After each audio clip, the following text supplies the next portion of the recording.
Prof-It is brought to you by StopToShop.com, your ultimate source for Pokemon singles, tins, boxes, and cards from a variety of other games too. Type in the coupon code PROFIT in caps with a dash, and you'll sweeten the deal with a 10% discount on your full order. If you're looking for cards, make the stop at Stop to Shop. It only took me like 7 city championships, but I finally got one.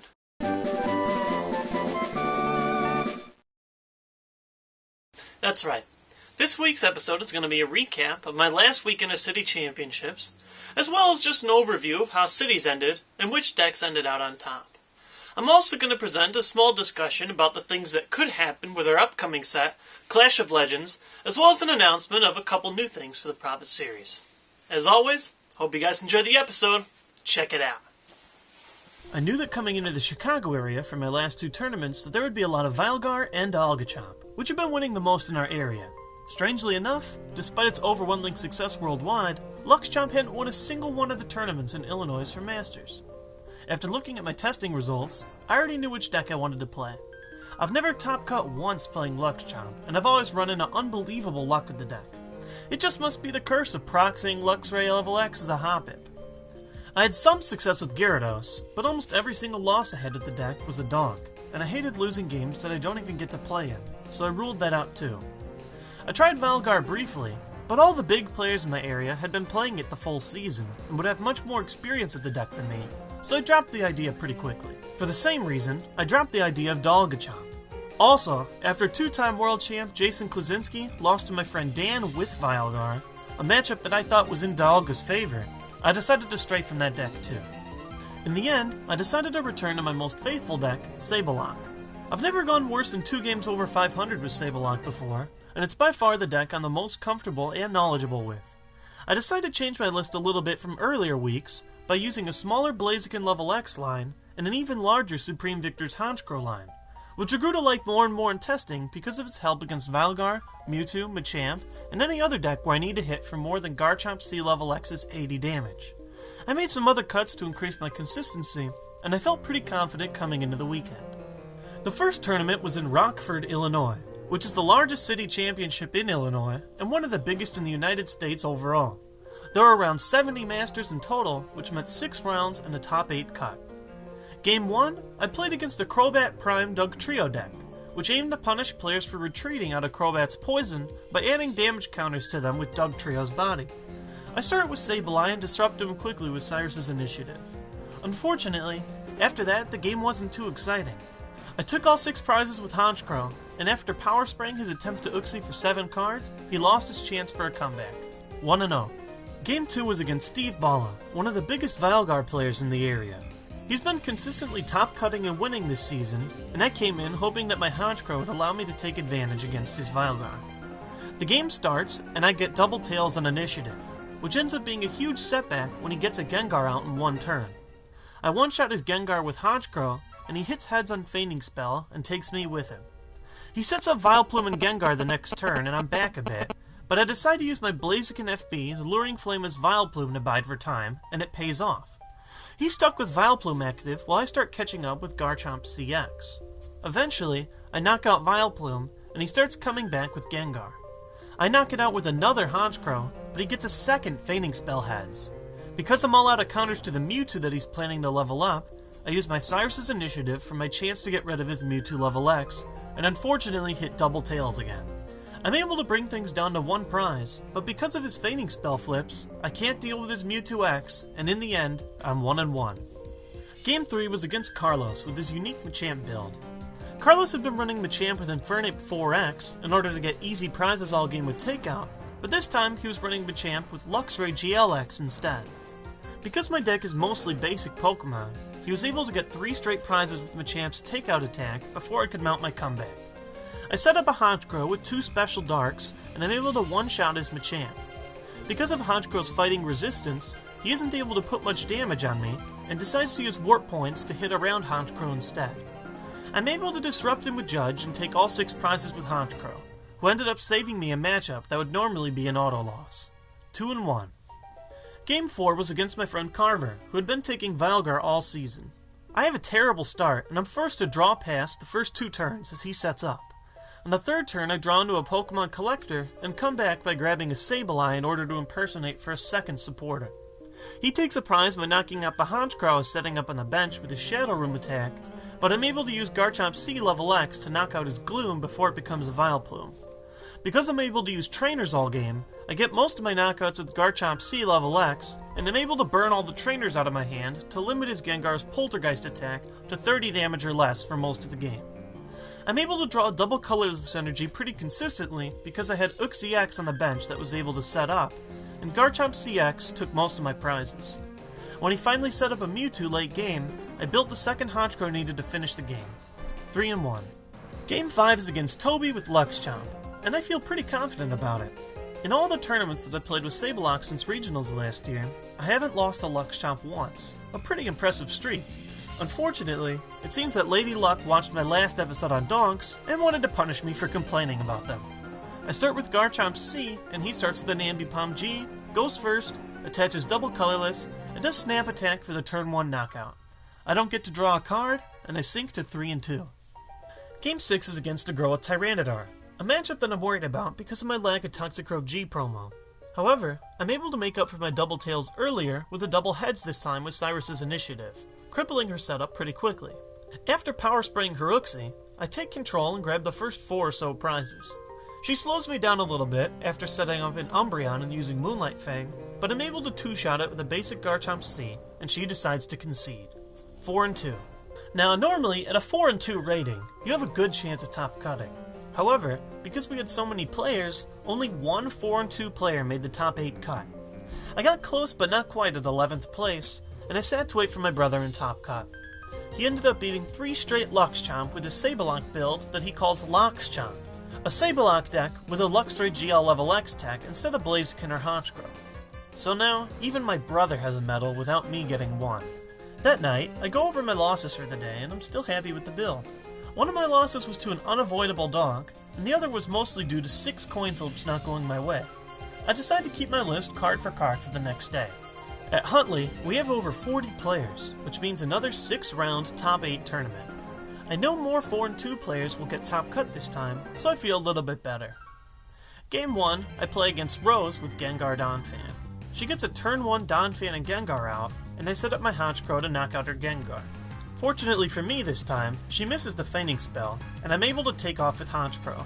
I power spray her Uxie trying to come back, and I'm able to take a quick win. 1-0. Game 2, I'm paired up against Keith, one of the friendliest players in the area. He's running for Alligator Wailord today, and I'm actually fairly worried. I know if he sets up the Wailord, I have no way to one-shot or even two-shot his Wailord consistently, and he could beat me pretty quickly if he sets up. Unfortunately, he has a horrible hand, which gets even worse when I initiative the one Pokemon Collector out of his hand. He gets stuck with a lone Uxie and gets knocked down in 2 turns for the game. I offer him another game for fun, which goes a bit better, and I'm still able to win by using Blaziken level X's Luring Flame to leave his Feraligatr stranded. 2-0. Game 3 is against my brother, playing Luxchomp again. We're hoping for an epic game, but unfortunately, I start horrible with 1 Garchomp, 1 Murkrow, and no supporter. He knocks out my Garchomp turn 1 with his Garchomp, and he Dragon Rushes Murkrow for the game. 2-1.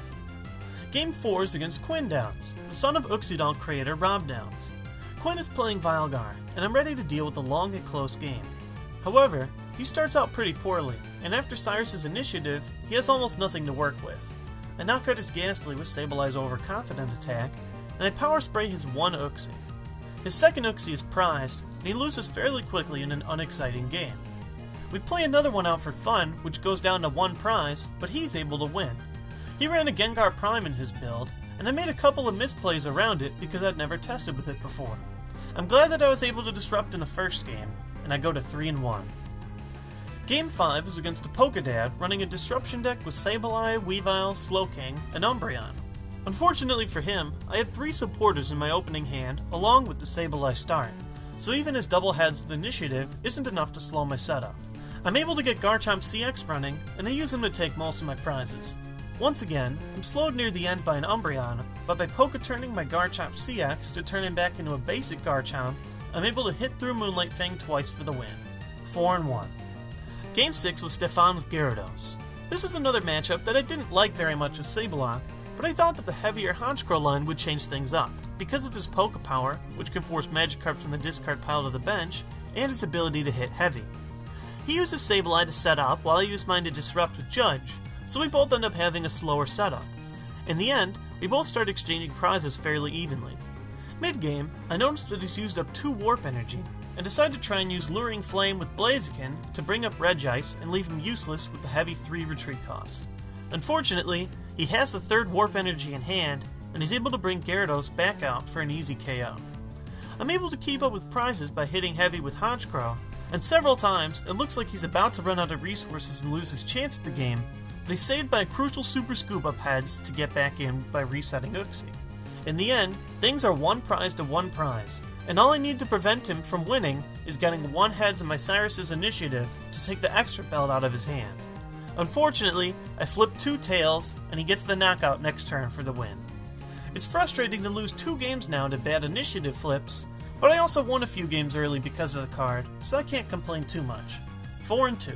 Because my brother went undefeated, I knew that my resistance would be good enough to make top cut this time. I slide in and end up getting paired in top 8 against my friend that I drove in with, Robbie Skevington.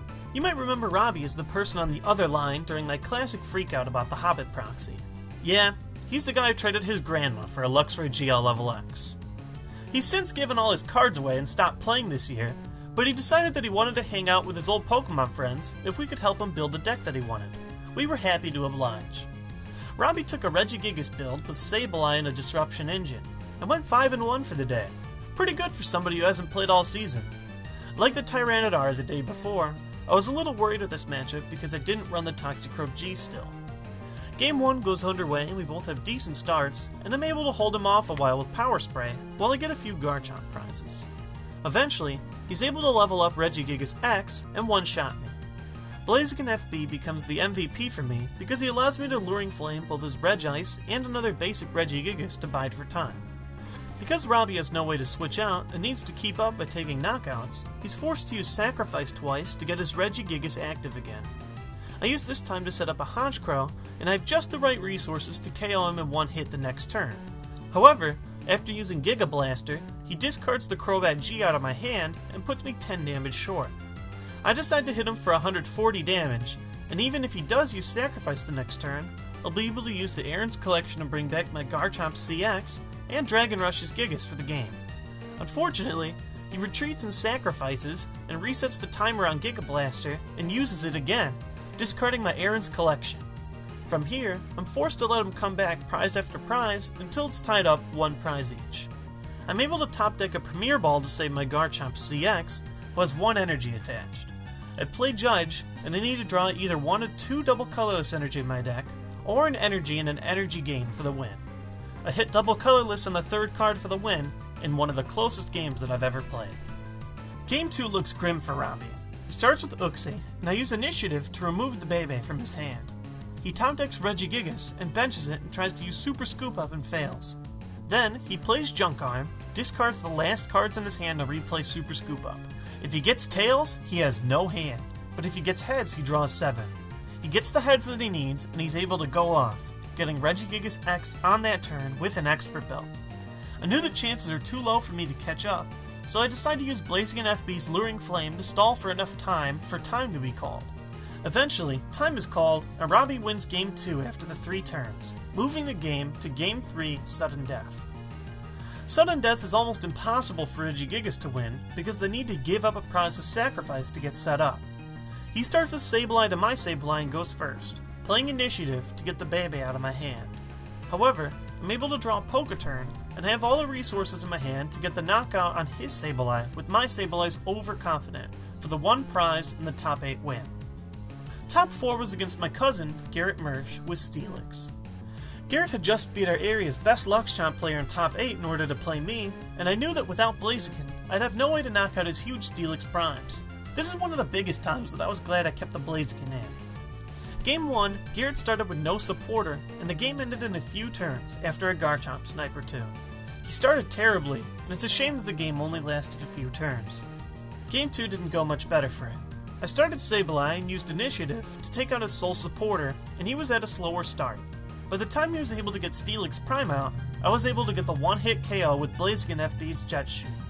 Beating my cousin, I moved on to top 2 to play my brother with his Lockchomp deck. My brother won the night before and went undefeated this tournament, so we had something like a 13-game win streak going for him. This is the first time we've ever met in the top cut, let alone finals, so we were prepared for some pretty good games. Unfortunately, they probably ended in about 20 minutes altogether. Game 1 involved a race of both players trying to get the first Garchomp CX out. The game became a battle of both players disrupting to try and get it. We eventually both used Sableye as our route of playing supporters, and within the first 3 or 4 turns, we both played every single disruption supporter that we own. Because he plays 2 initiative and 1 judge, and I play 2 of each, I was able to play the last disruption card, giving him a bad hand and me a good one. I get the Garchomp CX out and start taking board control fast. He scoops when he realizes he's too far behind and preserves time. Game 2, I start with a very familiar setup to our game in Swiss. 1 Garchomp, 1 Murkrow, no support. I go first, attach a double, and Coloss Wipe his Luxray. He's able to use Garchomp C with a double colorless energy and an energy gain, and he Earthquakes me for the knockout. I top deck a Judge and use it as a last-ditch effort, and end up getting a lucky and amazing 4 cards. Amongst them an Unknown Q to retreat Murkrow, an Uxie, a double colorless, and a Sableye. I get set up with my Garchomp to KO his, and he's just short of returning the knockout, but he can't after I Power Spray his Crobat G. I can't Dragon Rush again, so instead, I retreat to Sableye to use Initiative to set him back far enough for me to take control. I hit double heads and clear his hand of all search cards, and after drawing an energy card for 3 straight turns, he loses, and I win my last city championship of the season. In the end, I had a solid season of city championships, but it didn't go without regrets. Twice I tried to play Luxchomp because I bought into the hype of how good the deck was performing worldwide, even though it hadn't been winning in my area. I never once did well with the deck. I should have just played Sableye during those events. I've never done poorly with Sableye before, and I play my best with it. The lesson to be learned is that sometimes comfortability with the deck is more important than how good the actual deck is in the metagame. That being said, the ending for top decks in the metagame for city championships in general didn't change much at all. In first place with wins is Luxchomp by far, second with Gyarados, and Valgar catching up close at third. Dialgachomp was 4th, and Machamp at 5th. Sableye and Regigigas tied for 6th, and then Uxodonk and Arceus tied for 7th. Everything beyond that only won 2 or 1 events nationally, and there's just too many ties to count beyond that. States isn't until mid-March, so there's a lot of speculation on how the metagame will turn out from here. The new set, Clash of Legends, promises to be a set full of reprints of old cards. How far back? We can't be sure, but the last reprint set, Power Keepers, brought back old cards that weren't in the format. This has led to lots of speculation of what will be printed. On my Facebook page, facebook.com/thejwits, the card people wanted the most reprinted was Roseanne's Research, followed by Claydol and Night Maintenance. While we weren't sure what cards would be included, I'm hoping that there will be at least a few playable cards like the ones mentioned. The only thing that bothers me is the special rare cards. In the past, we've gotten either Level X's, Primes, or Legends that are rare, powerful cards to look forward to. This set, however, has only guaranteed shiny Pokemon, which are prints of rare Japanese promotional cards. The problem? They're flat out terrible. With attacks like 5 energy for 80 damage, they're just good cards for collectors and will never have playability. I'm crossing my fingers that some of the Pokemon Prime will be reprinted too, but I'm worried that we might not get any cool holographic playable cards. Speaking of playable cards, the last big question is whether or not Lost World will be released. With it, Gengar Prime will possibly become a very dominant deck. It's tearing up Japan's format right now, and they only play a 4-prize game, and you still need to get 6 Pokemon in the Lost World to win. Chris Fulop, 2007 National Champion, declared that it's probably the best deck in our new format with a good list. With that kind of warning, it's interesting to see what'll happen if the card is released. Only time will tell. Either way, because we normally see what's in a set from Japan months in advance, this is one of the few times we won't get to see what's in a set until pre-releases. With just a week to go until the set is released, next episode will definitely be about the next set and its potential. And in the final announcement, it's back! Due to popular request, Card of the Day videos will be going out in full swing. I've recorded a ton of these in advance, and believe it or not, for the next month at least, I'll have a new Card of the Day video for each weekday, Monday to Friday. Subscribe by clicking this box right here to keep updated. Thanks for watching Prof-It, and I hope that you'll all enjoy the future episodes and the card of the days. Peace!